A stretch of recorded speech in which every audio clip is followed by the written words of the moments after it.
Welcome to Changing the Narrative. I'm your host, Sammika Cosey. Thank you all for tuning in and joining us today. Today, we have with us the amazing Amber. She's a mother, an advocate, and she's also the founder of an amazing nonprofit organization. She is going to share her story about raising a son who has autism, as well as how she created her nonprofit organization, Lavish.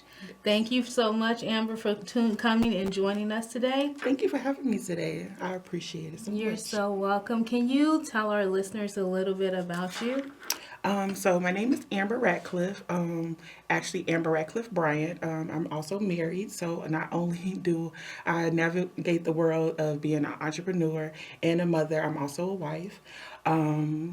A little bit more about me. I started Lavish probably about a year ago, a year and a half ago. We're going on our 2nd-year anniversary. Congratulations. Thank you, in April.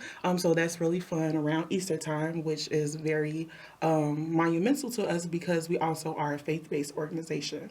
And so we try to enlighten people and bring God to people on their level. So our organization is really about leveling the playing field when it comes to people's relationship with God, to take all the stigma away from how people commune with God. And so, lavish, the word lavish, what does that mean? It actually stands for the Lord's Auspicious Victory in Self Healing. And so we used that acronym because it really just embodies the way we think of lavish things as being fancy and very unattainable for the Black community. So that's why we use that acronym to sum up our not for profit. Okay, awesome. Now, I know that you also have a son. How old is he now? 7. He He'll is be 7. 8. Wow. And he was diagnosed with autism around how old? We got a formal diagnosis when he was about 4, going on 5, when we formally found out that he had autism. Now, what led you all to go in to get him diagnosed? It really started off, he was born in 2018, and so we know COVID happened around 2020. And around that time, it was a lot of uprise on social media, more people coming out telling their stories. And that's how I kind of started putting 2 to 2 together, because just growing up Black, we notice things in our communities, but it's just quirks or like, this person has a behavior problem. But social media really helped me to see that it might be something more there than just behavior or just a delay, developmental delays. What were you seeing in your son at that time? He was verbal. He was about 3 years old. He was verbal, but he wasn't verbal. He had a hard time really communicating what he wanted to say. He was also, we were having a hard time with potty training, and we were having a hard time with just getting him to interact with other kids. He would play around other kids, but he wouldn't really engage with And other play with kids. them? Yes. And so even with toys, like he was really big on numbers and things that shapes and things like that. It was just a little quirky is what we always see those things as growing up in the Black community. At what point did you say, after watching those videos and noticing some of the things that your son was doing, that, okay, it's time to take him to the doctor, let's get him assessed? It was actually thanks to his school. He went to a preschool program that was geared towards early childhood development. And in the program, they were just noticing, they were like, hey, Mom, we noticed these things at school. Do you notice anything at home? And I was like, yes, I do notice a few things. And they gave me an assessment to do at home, just some questionnaires. And I was like, I didn't really realize that he wasn't hitting certain marks, because when you go to the regular doctor's appointments, they do all the like, oh, are they talking, are they doing this, and he was hitting all of those developmental marks, but there were like it were some things that he just wasn't hitting, and the doctors wasn't really concerned about it, and they were kind of pushing it off. But his school really taking the time to say, hey, like, normally this is what's going on, and we don't see these things. And so they took the steps then to develop an IEP plan for him. Okay. And how was that process for you, being your first experience, not just filling out a questionnaire, looking at certain milestones that your son wasn't meeting, but also now he has an IEP plan? It was a little hard going into the program. I mean, into the process because at first you're like he was exceptionally smart. Like he was at 3 years old counting four-digit numbers and adding and multiplying and so many things. And so to go over this questionnaire and to see that it was some developmental things that he wasn't hitting, it was kind of hard because I felt like I failed as a parent. Did you feel that you had support at that time, whether it being from the school or your family, when you were going through a lot of the emotions that you had at that time? I think I would say yes. I had a lot of good support. The school was very hands on in the process. It was nice not having to take him to all of these interviews and assessments outside of school on top of those things. So the fact that they were there at the school helping was really supportive. And then I also have people in my family that are in the education field. So they were just reassuring me that like even if he does have, you know, these challenges that is better to know now and to be able to get him the support that he needs now than waiting until later. Now, what kind of support were you able to get him after he was diagnosed? So I know you mentioned already that the school was very hands on. What additional support was provided to him? At school, he received occupational therapy. He received speech therapy, which was a huge game changer for us. And he also got social and emotional development therapies as well. And so that was really helpful. And so you mentioned speech therapy was like amazing for you all. Yes. How is his communication now in regards to what it was in the past? To be honest, he is better at communicating and than I am. And this is only from 3 years of him, somebody really diligently working with him. And his speech therapist, she is amazing. Like I wouldn't trade her. I wish everybody can be trained under her and learn from her because she is so gentle with him. And because a lot of kids with autism, they're like gentle giants. They're big for their age, but they're so sweet. And she was really able to bring that out of him. And so he's really like, Mom, I feel this way. And he's just so polite about it. And she did it. Amazing. So awesome job with taking that first step with like getting that questionnaire done and then jumping in and getting those additional services for your son, especially for speech therapy. Yes. Well, there's probably parents who are watching right now who child may have a speech delay or aren't able to really functionally communicate. What would you say to them if they're still on the fence about getting their child speech services? I would say just do it. It doesn't hurt to try. It doesn't hurt to put your kid in a better position because I thought at that time I could understand my kid. I knew what he wanted, I knew his needs, and I was able to meet his needs. But opening up this channel to be able to have him to go through speech therapy and be able to articulate for himself, it really changed things because it made me feel better about sending him to other people's houses and not feeling like he would be ostracized because he couldn't tell them what he wanted or any of his needs wouldn't be met. So it really helps. It's just amazing. I really was like, well, I don't think he needs speech therapy. I understand what he's saying. And people have to tell me, like, but we don't understand what he's saying. And that's the big thing is that as parents, sometimes you may be able, you know your child, you know a lot of the things that they may want and need, but if they go to school, if they're out in the community, novel individuals may not be able to assist them with their wants and needs based on their communication and where it's at. So, Yes, and sometimes we think that our kids are the ones that get aggressive when they can't communicate, but it's the level of frustration other people give them when they don't understand what they're saying, and it causes them to react more aggressively and feel like attacked a little bit because it's like just use your words, and it's like if he had the words to use, he would. use them. Yeah. Yes. And so that is major to what you're saying right now because sometimes we don't understand that when someone's trying to communicate, how our behavior also impacts them. And so if I'm coming to you trying to get you to help me, and I can't functionally say what it is, but I'm trying to show you based on what I can do, and now you're frustrated with me, we're probably going to have some challenging behaviors. So that is very important. Yeah. What challenges have you all?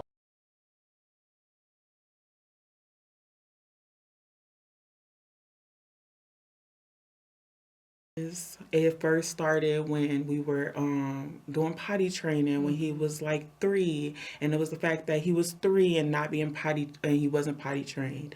And it's like you hear the stories about how you were growing up, how your cousins were growing up, and then you get put in a situation where your kid isn't hitting those milestones. So it makes you like really frustrated. And even then, I had to realize like I had to take a step back. I had to be patient. Even now with school, like him being in an environment that understands that he has some challenges, but not properly structured to help him. Even though he does get IEP plans in school, as they get older, they need more supports and more resources, and those IEP plans kind of get lost in the sauce. The older the kids get, I feel.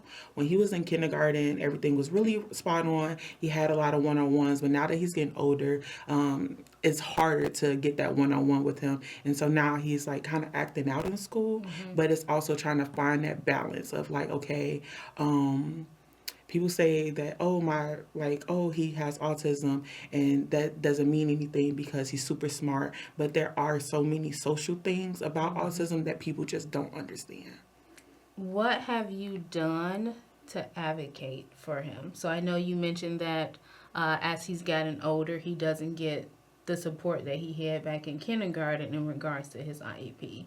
And then there are still a lot of social things that he needs assistance with. How are you able to go into those IEP meetings and advocate for your son? It really started by just not showing up by myself. At first, I would just show up to IEP meetings. It would just be me.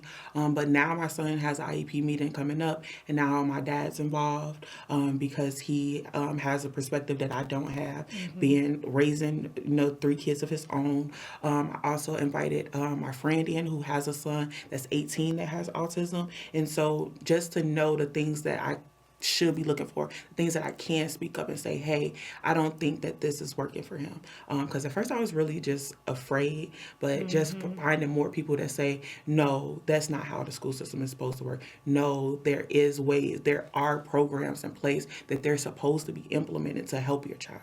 And then remembering that you're part of that IEP team. Yes. So your voice does count. And then if there's something on whatever they're trying to do that you don't agree with, you do have the opportunity to speak up and let them know, like, no, or if there's things that you would like to add, bringing those things up too. So that's Yes. very important.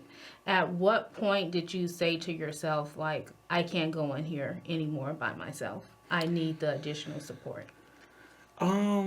This year has been a very challenging year, and I've heard the second grade is just challenging overall for kids. But this year, it was just like getting really frustrated with the calls coming home from the school that, oh, he's done this or he's done that, and his team at school changed. So he had the same team since he was in kindergarten. And this year he has a new team. And then, so I couldn't rely on them to advocate for him or even rely on them to protect him in that space anymore because his team had changed.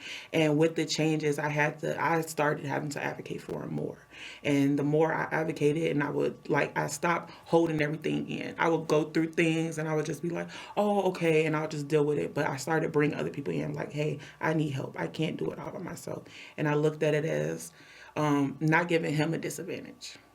That the world is his oyster and more people are going to have to interact with him. So I couldn't just keep him to myself. And so I was like, okay, I need help. Now, do you see a difference now since you have started to advocate? more and to not just advocate for him, but also speak up more for yourself in those times? Yes, is been very monumental for me, even like not even in the setting of being a mom, but being in spaces, being able to say, you don't have to deal with what's going on. We just kind of take things as they are and be like, oh well, that's just the system. Oh, they're doing all that they can. No, they're doing all that you're allowing them Allowing them to to do. do, yes. If you push them to do more, they will do more. If you want more, you have to say something. If you're okay with the bare minimum, they will give you the bare minimum. Just like anything in life, if you don't push yourself and push yourself forward, you will never get more out of the situation. And so it's just really just helping me like, okay, he deserves the best. Like he's intelligent. He's smarter than most people that I know. And he deserves to be as brilliant as God created him to be. Yes, I love that. What do you wish that people understood about autism that there's like a misunderstanding with? Um, that most autistic kids are smarter than you. That's one thing. People always look at kids with autism as having this disability or that they're not smart, when they're super intelligent. And sometimes that's the problem, that their brain is moving so fast that their physical body isn't quite keeping up. And one principal. She was actually a principal over another school, and she sat in an IEP meeting for his very first IEP meeting. And her interpretation of my son changed my life. The way she said, I don't think your kid knows he's only 5 years old. I had a conversation with him, and he's the most intelligent person that I've ever met. He asked me questions that I didn't even know the answer to. So for him to even be able to come up with that question to ask, he's super intelligent, and I don't think he knows that he's only 5 years old. And it's like, and I looked at it different, and for me it changed my perspective, because not only was this somebody on the outside looking in giving me this advice, but it was also a white person. And a lot of times they look at our kids when we get a diagnosis and they kind of write them off. And she was like, no, he is super smart. And even when the people were saying, like, oh, well, he's not meeting this mark, he's not doing this. And she stopped the whole meeting and said, absolutely not. This kid is smart, he's intelligent, and this is where I see him going. And this is the kind of plan that I think he should have. And then after she said that, how was the response for everyone else in the room? Everything changed. Everybody was like, oh no, like we didn't want to just like, and they were pulling out his strength, and they were realizing that, wow, this kid has changed a lot since the very first day we met him. And everything, and everybody has just loved him ever since, because they were able to say, okay, he's not just a kid with a disability or a developmental delay. So I know you mentioned that you were married. So when your son was diagnosed, how did dad respond? He was a little bit hesitant, and he kind of was like kind of lackadaisical about it. He was kind of like writing it off as a joke, like, kind of keeping the energy on it like really light. So that's what I appreciated about it. But he also has been like, yeah, he might have like this diagnosis, but there's nothing wrong with him. He's fine. He's fine. So I think it was a very denial, I want to say, Okay. but it was a good kind of denial, to deny that the fact that he had a disability and that he had a super ability. How do you typically find strength during those difficult moments, to where I know you mentioned that you have your nonprofit organization, but you're also trying to navigate life with your son, also making sure you advocate for him, making sure you advocate for yourself, and then still being a wife and still being a mother, still being a daughter and a friend and a sister? How do you navigate through all of that? And then what gives you the strength? Um, a scripture that I can do all things through Christ who strengthened me. That has been something, like my faith has been something that has carried me through some of the darkest times of my life, because it can be so overwhelming. Especially like my son was like, he's 7 now, he's about to be 8, but he was like 6 when he started washing himself for the first time by himself. And it was a point where I just felt like everybody wanted something from me and I didn't have anything. And that's where my faith really started to grow. I really started to lean not only into my Bible, but other spiritual books to help me be mindful and be grateful. And then to seeing the fact that um, people say that walk a mile in somebody else's shoes, you'll be looking for your own shoes after a while. And that's what I did. I would put myself in situation in the mindset of saying like, okay, yeah, this is bad, but it could be worse. And I would just always give thanks for the things that he could do by himself, the things that he wanted to do by himself, and it helped me take my mind off the things that he couldn't do. Couldn't do. Awesome. I love that. And thank you for sharing that scripture, by the way. So I know you mentioned that earlier you talked about how lavish is also incorporated in faith too. Why was that something big for you to do? Um, I went to California for a women's conference. And in that conference, a woman shared her story about how she had felt like she had dropped the gift that God had given her. And through that process, it really opened my eyes to that there's nothing that we can do to take us out of the love of God, and that God will always be with us through every single moment. And with that, I wanted to put God first in my life. And a lot of times we just tie money as being the first thing that we need to do, money or build a business. And so with that, I put my business, put God first in my business. So the first word in my business is Lord. And it's the Lord's auspicious victory of self-healing. So that to let people know that it doesn't matter where you are, that God will always give you a good, strong victory over whatever you're going through. And that it doesn't take a lot of outside force to make that change. What made you start Lavish? I started with just Lavish Garden, which was a meals on like a meal prep program, and I was just doing food a lot. And in the midst of doing that, it was really hard for me because I always felt like people should never have to pay for food. And so I was like, okay, God, how do I make this more sustainable for me? Because it became hard to charge people for things something that I love to do and something that I felt like could help them. And so with that, I just kind of build on from there and just kept asking God for direction. And from there, we just kept growing. And so I just kept moving with it, and it's still evolving every day. What relationship would you say that having a son and raising a child who has autism had with your decision to also start your nonprofit organization now? To be able to create a space that would be part of his legacy, something that he would like with having a child with autism. I don't think he has a disability, he has a super ability. And early on, I knew that the world wouldn't cater to him, that I wanted to create a space that he can turn into whatever he want. And with that, he loves God. Like, it's so interesting to see his relationship grow with God, and to have the space for him to be able to do that, and to have the freedom to be able to not have to punch a clock, not have to listen to what other people thought was norms, being able to say, hey, my kid is having a rough day and I need to go to the school and help him through his process. That's another reason why I started my own business, because I wanted to have the flexibility to do that while also creating space for other people to do that if they need it. Now, you mentioned flexibility. What has creating this organization helped you to become more flexible with in your life? Um, I think the biggest thing is being able to trust in something that you have this vision of something, and being able to trust that the vision will come to fruition.